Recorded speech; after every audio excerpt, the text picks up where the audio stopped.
کا ہوں میں، امتی امتی آپ کا ہوں میں، آپ کا میں امتی ہوں، یہ میری قسمت حضور۔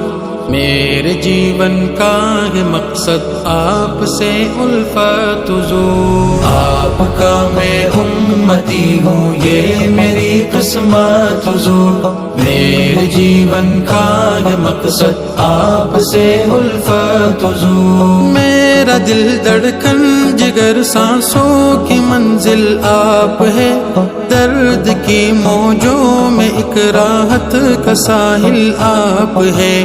چال اٹھائی جائے جس پر اس کے قابل آپ ہے، عشق کا مقصود ہے مقصد ہے حاصل آپ ہے۔ میری سانسوں کی روانی آپ کی خاطر حضور، بے فدا کل زندگانی آپ کی خاطر حضور۔ آپ کا میں امتی ہوں، یہ میری قسمت ہے۔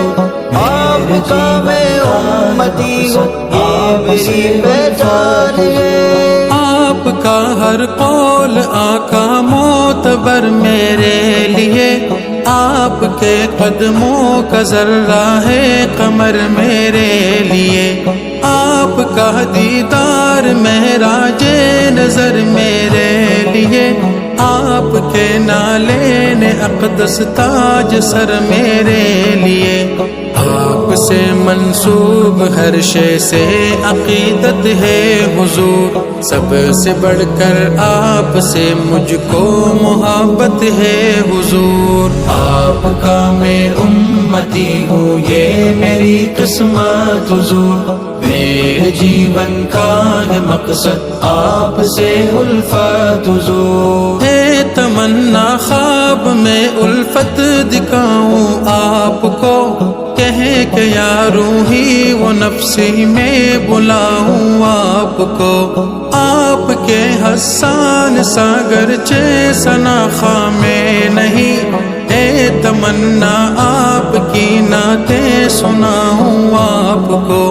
عشق میں بن جاؤں ایسا میں بھی دیوانہ حضور، آپ دے مجھ کو تسلی مثل حنانہ حضور۔ امتی امتی یہ میری قسمت۔ تو اس کا مطلب یہ نہیں ہے کہ آنکھ بند کر کے ہم اس کی تفسیر بھی قبول کریں گے اور اس کے فقہی مسائل بھی قبول کریں گے اور اس کے فتاوی بھی قبول کریں گے، ایسا نہیں ہے۔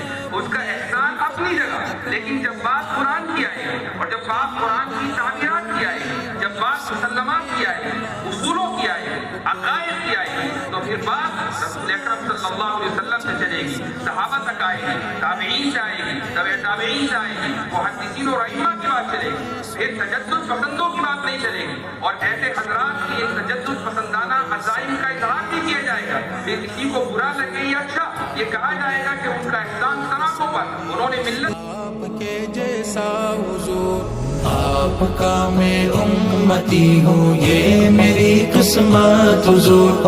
میرے جیون کا ہے مقصد آپ سے الفت حضور۔ آپ ہے ایسے ہنسی کہ یوسف کنعان فدا، آپ پر پھر کیوں نہ ہو مجھ جیسا ایک نادا فدا۔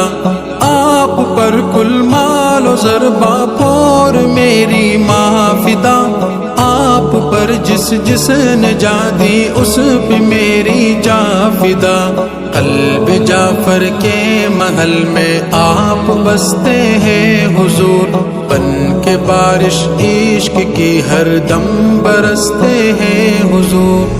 آپ کا میں امتی ہوں، یہ میری پہچان ہے۔